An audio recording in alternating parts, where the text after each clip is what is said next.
نبی کریم صلی اللہ علیہ وآلہ وسلم سے محبت ایمان کا لازمی جز ہے، لیکن اس محبت کا صرف زبانی اظہار کافی نہیں، بلکہ اسلام نے اس بات پر زور دیا ہے کہ مسلمان اپنے رسول کی محبت میں اتنے سرشار ہو جائیں کہ آپ کی محبت تمام محبتوں پر غالب آ جائے۔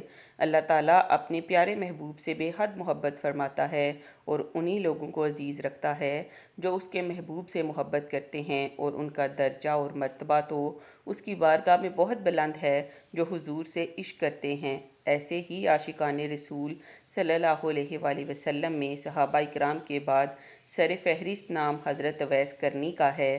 حضرت اویس کرنی کی ولادت یمن کے ایک گاؤں کرن کے قبیلہ مراد میں ہوئی۔ آپ کے والد محترم کا نام عامر ہے۔ آپ کی والدہ نے آپ کا نام اویس رکھا اور اسی نام سے آپ نے شہرت پائی۔ آپ کے والد کا انتقال آپ کے بچپن ہی میں ہو گیا تھا۔ آپ کی والدہ کافی ضعیف اور نابینا تھیں۔ آپ کی عمر کا زیادہ تر حصہ اپنی والدہ کی خدمت میں ہی گزرا۔ کرن یمن کے نواح میں ایک چھوٹا سا گاؤں ہے۔ جب اس کی تعمیر کے سلسلے میں کھدائی کی گئی تو زمین سے گائے کا ایک سینگ نکلا۔ عربی میں سینگ کو کرن کہتے ہیں، اس لیے گاؤں کا نام کرن مشہور ہو گیا۔ آپ کی پیدائش اس گاؤں میں ہوئی، اسی لیے آپ کا نام کے ساتھ کرنی پکارا جاتا ہے۔ بعض روایات کے مطابق آپ کے جسم مبارک پر کافی زیادہ بال تھے، اس لیے ان کو کرنی کہا جاتا ہے، اور کرن کے معنی بال بھی ہیں۔ حضرت اویس کرنی رضی اللہ لباس کے معاملے میں اس قدر کفایت شعار تھے کہ روایات میں آتا ہے کہ آپ کے پاس بالوں کی ایک چادر اور ایک پاجامہ تھا۔ مستدرک میں ہے کہ حضرت اویس وہ کھانا جو پیٹ کے اندر موجود ہوتا اور وہ لباس جو پہنے ہوئے ہوتے تھے کے علاوہ کوئی بھی چیز اپنے پاس نہ رکھتے تھے، اور فرمایا کرتے تھے، اے اللہ، میں تجھ سے بھوکے پیٹ اور ننگے بدن کی معذرت چاہتا ہوں۔ وہ لباس جو میرے بدن پر ہے اور وہ غذا جو میرے پیٹ میں ہے، اس کے علاوہ میرے پاس کچھ بھی نہیں ہے۔ حضرت اویس شتر بانی کیا کرتے تھے اور یہی ان کا ذریعہ معاش تھا۔ اس سے ملنے والی مزدوری سے اپنے اور اپنی والدہ ماجدہ کے خورد و نوش کا انتظام کرتے تھے، اور کرن میں آپ جیسا مفلس کوئی دوسرا نہ تھا۔ جس گلی کوچے سے گزرتے لوگ آپ سے گھن کرتے اور آپ پر پتھر پھینکتے اور سر پر خاک اچھالتے تھے۔ حضرت اویس کرنی کا عشق مصطفیٰ میں یہ حال تھا کہ لوگ آپ کو دیوانہ سمجھتے تھے۔ عشق مصطفیٰ کا وہ جذبہ جو حضرت اویس کرنی کے دل میں موجزن تھا، تاریخ انسانی میں اس کی مثال نہیں ملتی۔ آپ عشق کے جس عظیم مقام اور مرتبے پر فائز تھے، اسے دیکھ کر صحابہ اکرام رضی اللہ نے بھی رشک کیا۔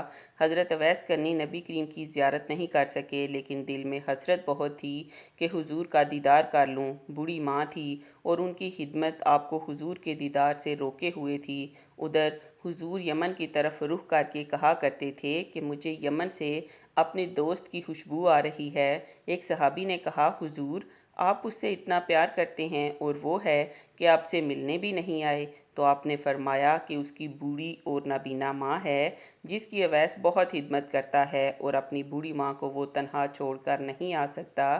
آپ نے فرمایا کہ جب لوگ جنت میں جا رہے ہوں گے تو حضرت اویس بھی چلیں گے۔ اس وقت اللہ تعالیٰ فرمائیں گے کہ باقیوں کو جانے دو اور اویس کو روک لو۔ اس وقت حضرت اویس پریشان ہو جائیں گے اور کہیں گے کہ اے خدا، آپ نے مجھے دروازے پر کیوں روک لیا؟ تو اللہ فرمائے گا کہ پیچھے دیکھو۔ جب پیچھے دیکھیں گے تو پیچھے کروڑوں اربوں کی تعداد میں جہنمی کھڑے ہوں گے۔ تو اس وقت خدا فرمائیں گے کہ اویس، تیری ایک نیکی نے مجھے بہت خوش کیا ہے، ماں کی خدمت۔ تو انگلی کا اشارہ کر، جدھر جدھر تیری انگلی پھرتی جائے گی میں تیرے طفیل ان کو جنت میں داخل کرتا جاؤں گا۔ حضرت اویس نے اگرچہ حضور کی خدمت میں حاضری نہیں دی تھی، تاہم حضور کے عشق میں فنائیت کے مقام پر فائز تھے۔ ایک روایت ہے کہ غزوہ احد میں سرکار دو عالم کے دندان مبارک کی شہادت کی خبر ملی تو آپ نے بھی اپنا ایک دانت توڑ دیا۔ پھر خیال گزرا کہ پتہ نہیں رسول اللہ کا کون سا دانت مبارک شہید ہوا ہو، لہٰذا ایک ایک کر کے اپنے سارے دانت توڑ لیے۔ آپ صلی اللہ علیہ وآلہ وسلم نے حضرت عمر رضی اللہ اور حضرت علی رضی اللہ سے مخاطب ہوتے ہوئے فرمایا کہ تمہارے دور میں ایک شخص آئے گا جس کا نام اویس بن عامر ہوگا، قد درمیانہ، رنگ کالا اور جسم پر ایک سفید داغ ہوگا۔ جب وہ آئے تو تم دونوں اس سے دعا کرانا، کیونکہ اویس نے ماں کی ایسی خدمت کی ہے، جب بھی وہ دعا کے لیے ہاتھ اٹھاتا ہے تو اللہ اس کی دعا کبھی رد نہیں کرتا۔ حضرت عمر 10 سال خلیفہ رہے اور ہر سال حج کرتے، حضرت اویس کرنے کو تلاش کرتے لیکن انہیں اویس نہ ملتے۔ ایک دفعہ حضرت عمر نے سارے حاجیوں کو میدان عرفات میں اکٹھا کر لیا اور کہا کہ تمام حاجی کھڑے ہو جائیں، پھر کہا کہ سب بیٹھ جاؤ، صرف یمن والے کھڑے رہو، تو سب بیٹھ گئے اور صرف یمن والے کھڑے رہے۔ پھر کہا کہ یمن والے سارے بیٹھ جاؤ، صرف قبیلہ مراد کھڑا رہے۔ پھر کہا مراد والے سب بیٹھ جاؤ، صرف کرن والے کھڑے رہو، تو صرف ایک آدمی بچا اور حضرت عمر نے کہا کہ تم کرنی ہو؟ تو اس شخص نے کہا ہاں میں کرنی ہوں۔ تو حضرت عمر نے کہا کہ اویس کو جانتے ہو؟ تو اس شخص نے کہا کہ ہاں جانتا ہوں، وہ تو میرے سگے بھائی کا بیٹا ہے۔ آپ نے پوچھا کہ کدھر ہے؟ تو اس شخص نے کہا کہ وہ عرفات گیا ہے اونٹ چرانے۔ آپ نے حضرت علی کو ساتھ لیا اور عرفات کی طرف دوڑ لگائی۔